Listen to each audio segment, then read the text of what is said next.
नमस्कार, बहुत स्वागत है आपका देश न्यूज में और मैं हूं आपके साथ मनीष कुमार। आप देख रहे हैं हमारा खास कार्यक्रम होठ पे चोट, जिसमें आज हम बात करने वाले हैं बाढ़ की विनाश लीला पर। लखीमपुर खीरी के निघासन के ग्रंट नंबर 12 में शारदा नदी ने जमकर कटान किया है। कटान में तमाम घर, जमीन और फसलें बर्बाद हो चुकी है, लोग बेघर हो चुके हैं। आरोप है कि प्रशासन की तरफ से कोई भी मदद मुहैया नहीं कराई गई है। परेशान होकर कटान पीड़ितों ने कलेक्ट्रेट में विरोध प्रदर्शन किया, मुआवजे की मांग की है। शुक्रवार को कटान पीड़ितों ने डीएम कार्यालय पहुंचकर अपनी व्यथा बताई है। ग्रामीणों का कहना है कि शारदा नदी के कटान से क्षेत्र में बहुत ही त्रासदी हुई है। ग्रामीणों ने अपनी मांगों का ज्ञापन दिया है और ज्ञापन के माध्यम से डीएम से गुहार लगाई है। उन्होंने अपनी पीड़ा बताई है। कहीं ना कहीं ज्ञापन में लिखा है कि उनकी अधिकतर भूमि नदी में समा चुकी है। कटान से उनकी भूमि बर्बाद हो चुकी है, फसलें बर्बाद हो चुकी है, नदी घरों के समीप आ गई है, तमाम लोगों के घर भी नदी में कट चुके हैं। कटान पीड़ितों ने मांग की है कि जो कृषि भूमि नदी में कटी है उसका सर्किल रेट के अनुसार मुआवजा दिया जाए। घरों की भूमि और भवनों का उचित मुआवजा देकर के कहीं ना कहीं उन्हें बंधे से बाहर पंचायत श्रीनगर और लखीमपुर में बसाया जाए, ताकि जो खेत बचे हुए हैं वो उनके नजदीक रह सके। शारदा नदी की कटान को रोकने और प्रभावी कदम उठाने और स्थायी समाधान, ट्रेजिंग, डिसिल्टिंग कराई जाए, ये भी कहीं ना कहीं ग्रामीणों ने मांग की है। कटान पीड़ित ग्रामीण आशीष शेखर शुक्ला ने बताया कि जिला प्रशासन और बाढ़ खंड कटान को लेकर की मौन साधे हुए हैं। कोई भी बचाव कार्य ग्रंट नंबर 12 गांव में नहीं किए जा रहे हैं, जिससे कि पूरा गांव कटने की कगार पर है। कहीं ना कहीं पूरा गांव अब नदी में समाने की कगार पर भी पहुंच चुका है। अगर यूं ही कटान जारी रहा तो एक दिन दूर नहीं होगा, वो दिन दूर नहीं है जब पूरा गांव इस नदी में समा जाएगा, पूरा खंड इस नदी में समा जाएगा। तो कटान को रोकने के लिए सरकार ने क्या प्रभावी कदम उठाए हैं, कटान को रोकने के लिए जिला प्रशासन ने क्या तैयारियां की है, सबसे पहले हम वो बयान सुनेंगे कि बाढ़ पीड़ितों का क्या कहना है। नंबर 12 में हजारों घर, हजारों लोग बिल्कुल नदी के कटान से प्रभावित हैं। नदियां मिटाने को तैयार है और हम मिटने को तैयार है। प्रशासन मौन है, सब कुछ मौन है। प्रशासन की तरफ से तो बहुत सारी व्यवस्थाएं की गई हैं, लगातार प्रयास जारी है। क्या कुछ दिख रहा है जमीनी स्तर पर? राहत कार्य के लिए कुछ नहीं किया गया है। जो हमें काम चाहिए था, हमने कहा था इनकी जियो ट्यूब हमें दे दिया जाए, हमारा गांव बच जाएगा, लेकिन उस जियो ट्यूब की मांग को भी नकार दिया गया है। हम लोग आज स्थिति है, हमारे घरों से 50 मीटर की दूरी पे नदी दहाड़ रही है और हम मिटने के लिए तैयार। हमारे गांव की व्यवस्था है, बस जितनी की गई है वो जमीनी स्तर पे कुछ भी नहीं दिख रहा। जमीनी स्तर पे धन्यवाद। तो यूपी में आपने बयान सुने कि किस प्रकार से बाढ़ पीड़ितों की ये डिमांड है। बाढ़ ने विनाश लीला मचा रखी है, उफान पर है शारदा और घाघरा नदी है, कई गांवों को इसने चपेट में ले लिया है। लखीमपुर खीरी में शारदा नदी की ये विनाश लीला आप देख सकते हैं। नदी में कई लोगों के घर, मकान, जमीन सब समा चुके हैं। कटान से लोग बेघर हो चुके हैं, उनकी फसलें बर्बाद हो चुकी हैं। शासन और प्रशासन से उन्होंने न्याय की गुहार लगाई है, मुआवजे की मांग की है। इस पूरे मुद्दे पर बात करेंगे। हमारे साथ में मनोज शर्मा जी जुड़े हैं, वरिष्ठ पत्रकार हैं। सर, आपका बहुत स्वागत करता हूं देश न्यूज में। आपसे मुद्दा समझना चाहूंगा। पलायन करने के लिए अब ग्रामीण मजबूर हो चुके हैं। सैकड़ों ग्रामीणों ने सदर तहसील में प्रदर्शन किया, मांग की है कि इस कटान को कैसे न कैसे रोका जाए। नहीं रोक पा रहे हैं तो हमको विस्थापित किया जाए। क्या कहेंगे आप? बिल्कुल, लखीमपुर खीरी की बात करते हैं। सबसे पहले तो उसकी भौगोलिक स्थिति समझेंगे। लखीमपुर खीरी, शारदा और घाघरा नदी के इर्द गिर्द लखीमपुर बना हुआ है। एक तरफ उसका घाघरा नदी है, दूसरी तरफ शारदा नदी है। लगातार पिछले कई दशकों की लखीमपुर खीरी में दोनों नदियां कहर बन के टूट रही है। लोगों के घर, मकान, हजारों एकड़ हर साल बदल जाती है, लोगों की जान चली जाती है। और जो खासकर किसान, जो चीनी का कटोरा लखीमपुर कहा जाता है, लखीमपुर एक चीनी कटोरा है जिसमें किसान बहुल इलाका है। और हर वर्ष जो ये दोनों नदियां हैं बड़े पैमाने पर तबाही लाती है, लोगों को बर्बाद करती है। कहीं ना कहीं यहाँ के लोग लगातार शासन से, प्रशासन से मांग करते हैं कि उनको इनकी नदियों से जो कहर बढ़ रहा है उसको बचाया जाए। लेकिन शासन प्रशासन में अपने योजनाएं बनाई जाती है, लेकिन जो योजनाएं जितनी बनती है वो लगातार इस तरीके की योजनाएं बनाती है कि इस पानी आता है और योजना बह जाती है। इसी बात अगर वर्ष की बात करते हैं तो एक माथुरपुर जो क्या नाम है, ईशानगर क्षेत्र का एक मामला इलाका है, जहाँ पर माथुरपुर में एक योजना बनाई गई थी। 5 करोड़ रुपए की लागत से उस योजना को बनाया था। लेकिन जिस फर्म ने लखीमपुर खीरी, और मैं आपको बताना चाहूँ, लखीमपुर खीरी में और पीलीभीत इलाके में उस ठेकेदार ने जो 2 योजनाएं बनाई थी, दोनों ही योजना फेल होगी। मंत्रीपुर की बात करते हैं तो 5 करोड़ की पूरी योजना जो पानी आया है, पहला पानी आया है, उसी ने उसको बर्बाद कर दिया है। लोग परेशान है, लोग लगातार शासन से मांग कर रहे हैं कि योजनाएं सब फेल हो रही है, उनको ऊंचे स्थान पर ले जाया जाए और बताया जाए जो नुकसान उनका हो रहा है भरपाई हो रही है, क्योंकि किसान हर बार फसल लगाता है फिर बर्बाद हो जाती है। पूरी तरीके से किसान को फिर से एक बार उभरना पड़ता है। बहुत से ऐसे बंदे पे हम लोग गए थे, बंदे पे बात की तो वो जो महिलाएं थी उनकी दर्द सुनते थे तो उनका कहना था छोटे छोटे बच्चे हैं जो कभी हम जब बंदे से बाहर रहते थे तो पढ़ा करते थे, अब वो बाल मजदूरी बच्चे मजदूरी करने पर मजबूर है क्योंकि घर में खाना नहीं है। रात को बंदे पे बोले जंगली जानवर आते हैं, उनसे डर लगता है। तो कहीं ना कहीं एक बड़ा समस्या लखीमपुर खीरी में पिछले 10 सालों से 10 से दशकों की 2 दशक की बात कर सकता हूँ, तो किसान परेशान है, लोग परेशान है। और देखिए मनोज जी, ये एक साल की समस्या नहीं है, साल दर साल की समस्या है, साल दर साल यूं समस्या बनी है। और कहीं ना कहीं देखिए सैकड़ों एकड़, अगर मैं कहूं, अगर कम ज़्यादा हो तो आप मुझे ठीक करिएगा, सैकड़ों एकड़ ऐसी भूमि है जो कटान क्षेत्र में प्रभावित है। एक त्रासदी से कहें तो सरकारें, प्रशासन नदी के कटान को रोकने के लिए कोई प्रभावी कदम क्यों नहीं उठाती है? बारिश से पहले या मानसून से पहले ऐसे कोई कदम क्यों नहीं उठाए जाते हैं जिससे कटान को रोका जा सके? बिल्कुल, जो भी सरकारें होती है, सरकारों की इच्छा होती है कि जो भी इलाके की जो समस्या है उसको निजात दिलाया जाए, योजनाएं बनाई जाती है धरातल पर, लेकिन जो धरातल पे काम होता है वो सही तरीके से नहीं किया जाता। कहीं ना कहीं जो शासन प्रशासन की मंशा है उनको फेल करते हैं और जो एक जनता को बहुत बड़ा नुकसान उठाना पड़ रहा है। अगर आप बात करते हैं अभी जो एक परिया का इलाका जिसकी आप निगासन की बात कर रहे थे, निगासन में जो बाढ़ की आप बात कर रहे थे, लोग परेशान है, वहाँ पे धरना प्रदर्शन मुख्यालय कर रहे हैं, उनको बताया जाए।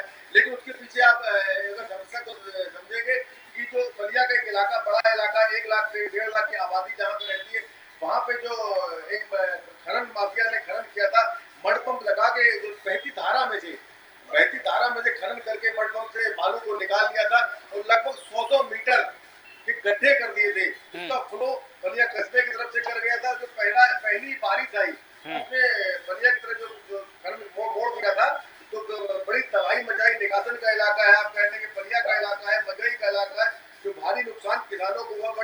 किसानों के साथ सबसे बड़ी समस्या ये, किसान अपनी फसल लगाता है, कर्जा लेके, बैंक से कर्जा लेके या महाजन से कर्जा लेके उसको फसल को लगाता है, लेकिन जब बाढ़ आती है तो कहीं ना कहीं बाढ़ बर्बाद करके चली जाती है तो किसान भुखमरी कगार पर है। और जो बैंक है उनको परेशान करती है कि उन्होंने जो लोन लिया था वो जमा करना है। कहीं ना कहीं पूरी तरीके से किसान इलाके का परेशान है। नितेश अग्रवाल हमारे साथ में जुड़ गए हैं, संवाददाता हैं, आप लखीमपुर खीरी से आपने रिपोर्ट की है।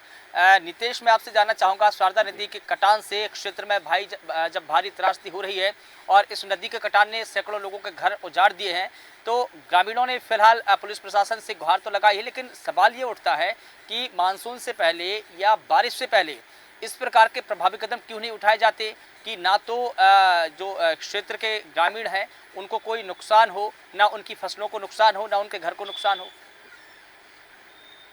देखिए, बता दें आपको कि शारदा नदी जो है प्रतिवर्ष जो है बाढ़ में कटान करती है। प्रतिवर्ष बाढ़ आती, प्रतिवर्ष कटान होता है। शारदा के साथ साथ घाघरा में भी बाढ़ और कटान की दो नदियां लखीमपुर में जो है ये सबसे ज्यादा कटान और बाढ़ की समस्या इसमें होती है। हर साल बाढ़ खंड जो है करोड़ों रुपए की परियोजनाएं बनाता है कटान रोधी, लेकिन वो परियोजनाएं कहीं ना कहीं आकर के फेल हो जाती हैं। जब बाढ़ आती है तो वो परियोजनाएं या तो कट जाती है या पानी की उसी धार में बह जाती हैं। मतलब करोड़ों रुपए की परियोजनाएं हर साल बनाई जाती हैं और हर साल वो बह जाती हैं। तो कहीं ना कहीं जो परियोजना ये बना रही है बाढ़ खंड, ये इसमें कहीं ना कहीं दूरदर्शिता नहीं है। या पीछे से जितना पानी छोड़ा जाता है, बनबसा बैराज का पानी में बाढ़ खंड वाले नापते हैं और बनबसा बैराज के जब नदी निकलती है उसके बाद तमाम नेपाल की नदियां जो है 17-18 नदियां हैं, नाले हैं, वो नदी में आकर के मिलते हैं। उस पानी को ये नहीं जोड़ते हैं। उस पानी को ना जोड़ने की वजह से वहां से अगर 3 लाख क्यूसेक पानी छोड़ा जाता है तो यहाँ पर रास्ते में ही करीब 2-2.5 लाख क्यूसेक पानी और उसमें बढ़ जाता है। उसको आधार बना करके योजनाएं बनानी चाहिए, लेकिन ये योजना केवल बनबसा से छोड़े गए पानी के आधार पर बनाते हैं, जिसकी वजह से जो भी बाढ़ परियोजनाएं बनाई जाती हैं वो सब इनकी धरातल पर तो बनती है, लेकिन वो जैसे ही पानी आता है पहली धार में ही वो सब कट के और बह जाती है। इस बार भी ऐसा ही कुछ हुआ कि धौरारा तहसील के माथुरपुर में करीब 5 करोड़ से अधिक की लागत की 780 मीटर की बाढ़ खंड द्वारा परियोजना बनाई गई, जो घाघरा नदी की पहली ठोकर में ही जो है पूरी तरीके से वो नाबूद हो गई, पूरी बह गई है। उसके अंदर करीब 200 मीटर नदी अंदर आके कटान कर गई। गांव माथुरपुर से मात्र 50 मीटर की दूरी पर नदी रह गई है। यही हाल सदर तहसील लखीमपुर के जो है वहां पर शारदा नदी का कटान हो रहा है। ग्रेड नंबर 12 गांव है, जिसके लोगों ने कल सदर तहसील में अपना प्रदर्शन भी किया है और मांग करिए कि हम लोग मर रहे हैं, कोई काम करने वाला वहां अधिकारी नहीं पहुंच रहा है। वहां पर शारदा नदी ने बहुत भीषण कटान किया। आपने तस्वीरों में देखा होगा किस तरीके से जमीन कट कर जो है नदी में समा रही है। वहां पर भी कोई कार्य नहीं कराया गया और इसकी वजह से कटान हो रहा है। इसी तरह धौरादा तहसील के रैनी गांव, कैराती पुरवा, ऐसे तमाम ऐसे गांव है जहां पर आगरा और शारदा नदी कटान कर रही है और कोई भी बाढ़खंड उसको रोक पाने में नाकाम साबित हो रहा है। हाँ, लेकिन क्या ऐसा है? हाँ जी, लेकिन नीतीश, दूसरी तरफ प्रशासन की तरफ से ये दावा किया गया है कि युद्ध स्तर पर कार्य किया जा रहा है बचाव के लिए, बाढ़ प्रभावितों के लिए और राहत के लिए, कैंप के लिए। तो अब जब प्रशासन की तरफ से ये दावे किए जा रहे हैं, दूसरी तरफ ग्रामीणों के द्वारा आरोप लगाए जा रहे हैं, तो ग्रामीणों के आरोप में और प्रशासन के दावों में कितनी सच्चाई है? प्रशासन के दावों में हर साल जब बाढ़ आती है तो प्रशासन उन्हें जो है बाढ़ पीड़ितों को राहत सामग्री बांटने का तो कार्य करता है, स्थायी समस्या का हल नहीं निकलता है। हाँ। बाढ़ आती है, गांव में पानी भर जाता है और जो शासन से सुविधा मुहैया सामग्री मुहैया कराई जाती है, आलू है, पानी की बोतल है, ये सब चीजें जो है जो राहत सामग्री होती है वो तो मुहैया कराते हैं, उसमें भी कहीं ना कहीं भ्रष्टाचार, उसमें भी कहीं ना कहीं लेखपालों द्वारा 500 रुपए वसूल करके लोगों को दिए गए भी समस्याएं सामने आई। लेकिन मेन समस्या है कि बाढ़ और कटान को ही समाप्त किया जाए, इसी तरीके से जो योजनाएं ऐसी बनाई जाए जिससे कि बाढ़ और कटान ही ना हो, जिससे हर साल। पहली बात तो ये है कि यहाँ पर एक सोहेली नदी जो नेपाल से आती है उस पर सोहेली बैराज बना है जो पलिया निगासन तहसील से होकर गुजरती है। उस पर करीब 50 साल पहले उस पर साइफन बनाया गया था, जिस साइफन से उस नदी को निकलना था और घाघरा में आगे जाके मिलना था। लेकिन 50 साल से आपको बता दें अधिकारियों की लापरवाही के चलते 50 साल से वो साइफन ऐसे ही पड़ा है। करोड़ों रुपए की लागत से बना हुआ साइफन बंद पड़ा है और वहां पर पीछे से नदी को अवरोध है, नीचे लोगों ने बंधा बनाकर नदी को रोक दिया है और वो 12 गेट के साइफन से निकल रही, जबकि 24 बैरल का साइफन है सोहेली। जब पानी पीछे ही रुकेगा, इसकी वजह से दुधवा टाइगर रिजर्व जो बहुत कीमती जंगल है, बहुत वन्य जीव जंतु रहते हैं, टाइगर रहते हैं, वहां पर भी इतना पानी भर रहा है कि उसकी वजह से जंगल भी बर्बाद हो रहा है। लेकिन अधिकारी हैं कि उसको अब की बार जब देश ने यह मामला उठाया है तो अब जाकर के डीएम ने उसकी जांच बैठा ली है, जिसमें बाढ़खंड के अधिकारियों ने जो है सर्वे किया है, ड्रोन सर्वे कराया, जिसमें सही देश न्यूज की खबर को उन्होंने सही पाया है कि वहां पर सोहेली साइफन जो है बंद पड़ा है, जिसकी वजह से जंगलों में पानी भर रहा है और करीब पलिया और निगासन तहसील के करीब 150 गांव जो है उससे प्रभावित होते हैं। लोगों की सैकड़ों हजारों एकड़ फसलें प्रतिवर्ष पानी में डूबकर बर्बाद होती हैं, जिनको सरकार करोड़ों रुपए मुआवजे के नाम पर बांट देती है। तो कुल मिला के कहना ये हमारा कि अगर उस नदी को जो है साइफन से अगर वो निकलने लगेगी तो पानी पीछे नहीं रुकेगा, जिससे सरकार का करोड़ों रुपए जो राहत सामग्री के नाम पर है, जो नुकसान मुआवजे के नाम पर जो बांटती है सरकार, वो भी बचेगा। हर साल कम पैसे में ही सरकार का हो जाएगा और लोगों को भी हर साल बाढ़ से मुक्ति मिलेगी। बिल्कुल ठीक है। नीतीश जी, लौट करके आपके पास में आऊँगा। राजेश भारती जी हमारे साथ में जुड़ गए हैं, आप उपाध्यक्ष हैं होप संस्था के। राजेश जी, आपसे जानना चाहूँगा, जिस प्रकार से आप तस्वीरें देखिए कि यूपी में किस कदर, लखीमपुर में खास तौर पर, कि बाढ़ की जो विनाश लीला है उससे कहीं ना कहीं लोगों को कई प्रकार की समस्याओं का सामना करना पड़ रहा है। मसलन देखिए कि उनके जो मकान हैं, उनकी जो ज़मीनें हैं, उनकी जो फसलें हैं, कटान की वजह से वो नदी में समा चुके हैं। अब हालात यहाँ तक गुजर आए हैं कि लोगों को पलायन करने के लिए मजबूर होना पड़ रहा है। लेकिन दूसरी तरफ प्रशासन ने दावा किया है कि हम बचाव के लिए, राहत के लिए कार्य कर रहे हैं। क्या कुछ कहेंगे आप? ये बाढ़ जो है मानव जनित है और ये बाढ़ शारदा, सोहेली और मोहाना 3 नदियों से बाढ़ जो है आ रही है। और इस बाढ़ से सबसे ज्यादा जो नुकसान है, मैं उत्तर प्रदेश के माननीय यशस्वी मुख्यमंत्री माननीय योगी आदित्यनाथ जी का ध्यान आकर्षित करना चाहूंगा कि उत्तर प्रदेश का अकेला दुधवा नेशनल पार्क है। जिस नेशनल पार्क का किशनपुर वन्यजीव विहार शारदा नदी लील रही है, रिजर्व फॉरेस्ट जो है नागखेड़ी डिवीजन का, उसका लाखों हेक्टेयर एरिया जो है चला गया है नदी में। लोगों की फसलें, जानमाल जो नुकसान हो रहा है, ये सारा नुकसान अधिकारियों की लापरवाही से हो रहा है। क्यों? क्योंकि ये बनबसा का डिस्चार्ज दिखाते हैं शारदा में कि शारदा नदी में जो पानी आ रहा है बनबसा से आ रहा है। 7 लाख कुछ हजार क्यूसेक पानी 1993 में शारदा नगर बैराज से पास हुआ है, शारदा नगर लखीमपुर खीरी में, और 5,47,000 क्यूसेक पानी 2021 में शारदा बैराज बनबसा से पास हुआ है। कभी भी आज तक बनबसा बैराज से 5,47,000 से ज्यादा पानी पास नहीं हुआ। तो एक तो वजह यह है कि शारदा बैराज की अप स्ट्रीम में जो शारदा नगर में है उसमें 8 फीट सिल्ट जमा है। एक बाढ़ का कारण है कि नेपाल की 8 नदियों का पानी आ रहा है जिसको हमारे अधिकारी नोटिस नहीं ले रहे हैं। मैंने बाढ़ खंड के जो बाढ़ मंडल अभियंता है डीके सिंह साहब, मैंने उनको रिप्रेजेंटेशन दिया, बताया, मगर किसी अधिकारी के कान पर जू नहीं देंगी। इसके बाद मैंने चीफ इंजीनियर शारदा को भी कहा है, उन्होंने मुझसे कहा कि हम 1 तारीख में आपसे बात करेंगे। कोई भी अधिकारी 1.5 महीना हो गया लगातार मुझे प्रयास करते हुए। हमने न्यायालय में मुकदमे दायर किए, न्यायालय से आदेश हुए, हाई पावर कमेटी बनाई गई, सरकार के तमाम अधिकारी जिसमें प्रमुख सचिव स्तर के अधिकारी उसमें शामिल हुए, उनकी रिपोर्ट आई। उसके बाद में उन्होंने उस पर कोई कार्रवाई नहीं की। केवल एक चीज पर कार्रवाई होती है, बनबसा के डिस्चार्ज पर ठोकरें बनाते हैं और ठोकर बना के पैसा निकालते हैं। सुहेली का साइफन बंद है, सुहेली नदी में जो है बैराज निष्प्रयोज्य है। Wild life institute of India की रिपोर्ट है देहरादून की कि बैराज हटा दिया जाए। बैराज इसलिए लगा है, बैराज से मछली मारी जाती है पानी रोक के और उससे लाखों करोड़ों रुपए की कमाई सिंचाई विभाग के अधिकारी करते हैं। इसलिए वो सोने का अंडा देने वाली मुर्गी बैराज और वो साइफन उसको साफ नहीं करना चाहते हैं। मोहाना में गंगानगर, रामनगर और सूरत नगर गांव का नामो निशान मिटा जा रहा है। कोई अधिकारी केवल पैसा निकालने की योजनाओं के अलावा कोई काम नहीं करना चाहता है। वो चाहते हैं कि बाढ़ आती रहे, हर साल राहत बांटेंगे, उसमें पैसा कमाएंगे। इसमें जिला प्रशासन भी पूरी तरीके से दोषी है और ये सब हमारे मुख्यमंत्री जी की छवि खराब कर रहे हैं। देश प्रदेश का सबसे यशस्वी मुख्यमंत्री है जो अपनी जान लगा के प्रदेश की सेवा करना चाहता है, उसको अधिकारी कोऑपरेट नहीं कर रहे हैं। ठीक है, ठीक है, मैं आपके पास लौट कर आऊंगा। राजेश जी, मनोज जी, अगर सरकार को चाहिए कि ये समस्या का स्थायी समाधान हो, अगर कोई ऐसी योजना, कोई ऐसा फ्रेमवर्क निकाले सरकार, तो क्या मुद्दों को शामिल किया जा सकता है इसमें? क्या दूसरे डमी डैम बनाए जा सकते हैं? छोटे छोटे तालाबों का, छोटे छोटे डैम का निर्माण किया जा सकता है? या ऐसे कुछ मिट्टी कटान वाले एरियो में जाली लगा करके काम किया जा सकता है जिससे कि कटान ना हो और ये काम बारिश के बाद जस्ट बाद से शुरू हो जाए? क्या ऐसा कुछ हो सकता है? और इससे भी ज़्यादा क्या हो सकता है वो आप बता दीजिए दर्शकों को।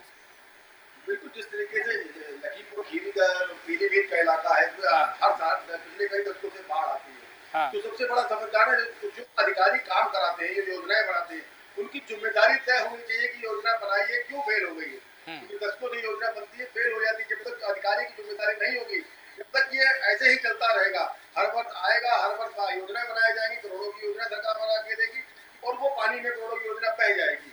दूसरा कारण ये भी है कि जो भी अपने यहाँ योजनाएं बनाई जाती हैं, तो वो योजनाएं बनाई जाती है बनबसा बैराज से डिस्चार्ज की। लेकिन जो योजनाएं बनानी चाहिए कि जो नेपाल से पहाड़ी नदियों से नेपाल ने जो नेपाल का पानी नेपाल में रह जाता था, बाढ़ आता था, उन्होंने क्या किया, पहाड़ से नीचे उतरते समय स्टड बना दिए, लगातार स्टड बना के वो पानी को डाइवर्ट कर दिया है।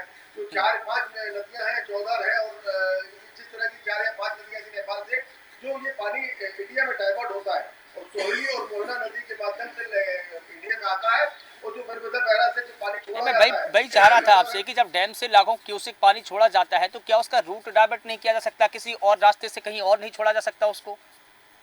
नदियों का एक फ्लो होता है, नदी को फ्लो जब तक अगर उसको जिस तरीके से नेपाल का जो भागवी स्थिति है, वो पहाड़ से नीचे पानी उतरता है, अपने यहाँ मैदानी सा है, वो लोग स्टेट बना के हमको डाइवर्ट कर सकते हैं। लेकिन हम लोग अगर बनाएंगे तो बनबसा बैराज की तरह बड़ा बैराज बनाएंगे, लेकिन बैराज बनाने से फायदा नहीं होगा।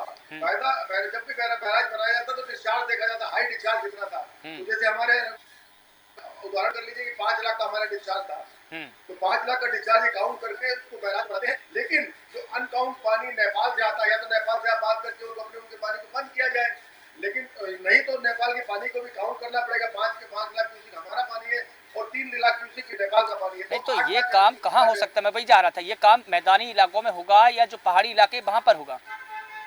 नहीं, भारत के मैदानी इलाकों में होगा। जो बाढ़ के लोग हैं, सरकार के लोग हैं, सरकार से बात हो जाएगा, इसमें काम किया जाए, लगातार मॉनिटरिंग की जाए, नेपाल के पानी की मॉनिटरिंग की जाए, इंडिया के पानी की मॉनिटरिंग की जाए। लेकिन अधिकारी चाहता नहीं है, कि इसका स्थायी समाधान निकल जाएगा। स्थायी समाधान निकल जाएगा तो हर वर्ष की जो करोड़ों रुपए की योजनाएं बनाई जाती है, लखीमपुर खीरी में कम से कम 100 करोड़ की योजनाएं बनाई जाती है, हर साल फेल हो जाती है। शासन की मंशा तो ऐसा नहीं कर सकते। शासन चाहता है कि लोगों को लाभ मिले, उनकी जनता है, उनको फायदा मिलेगा, योजनाएं दी जा रही है, लेकिन वो पैसा पानी में बह जाता है हर वर्ष। जो अधिकारियों की लापरवाही है, तो सबसे बड़ा काम ये कि अधिकारी की जिम्मेदारी तय होनी चाहिए कि योजना जो फेल होती है तो उनकी जिम्मेदारी होगी। ठीक है नीतीश जी, आखिरी सवाल आपसे जानना चाहूँगा। जिस प्रकार से मनोज जी बता रहे हैं तमाम चीज़ें हो सकती है, अगर हो सकती है तो उनका इम्प्लीमेंटेशन क्यों नहीं? अगर सब कुछ किया जा सकता है तो अधिकारी इस मामले में गंभीर क्यों नहीं? और अगर योजना बनती है तो वो योजना किस कागज़ पर बनती है, वो धरातल पर क्यों नहीं उतरती है? मैं आपको बता दूं कि मुख्यमंत्री योगी आदित्यनाथ जी जब 7 तारीख को यहाँ पर 7 जुलाई को पहली बाढ़ का पानी आया, 4,05,000 क्यूसेक पानी बंदा से छोड़ा गया था, जिसकी वजह से पलिया में रेल लाइन कट गई थी, सड़क कट गई थी, काफी तबाही हुई थी।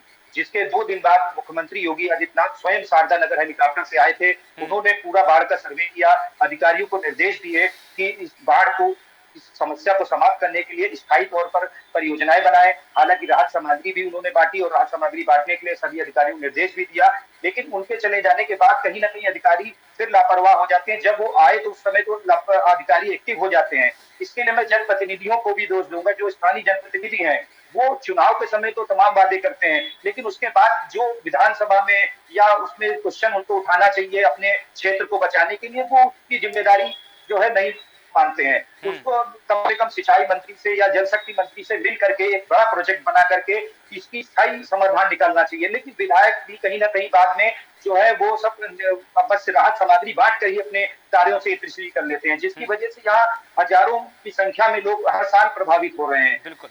हमारा मतलब ये जो शारदा के बारे में जो बताया गया कि जब तक पीलीभीत से लेकर के और लखीमपुर तक, जब तक दोनों तरफ इस शारदा को बंधा नहीं बनेगा तब तक इसका कोई स्थायी समाधान नहीं है। दोनों तरफ बंधा लगा करके जो जमीन, अगर दोनों तरफ जो बंधा लगा दिया जाए, एक्सपर्ट का कहना है, तो उससे लाखों हेक्टेयर जमीन, पीलीभीत और लखीमपुर जिले की लाखों हेक्टेयर जमीन बचेगी।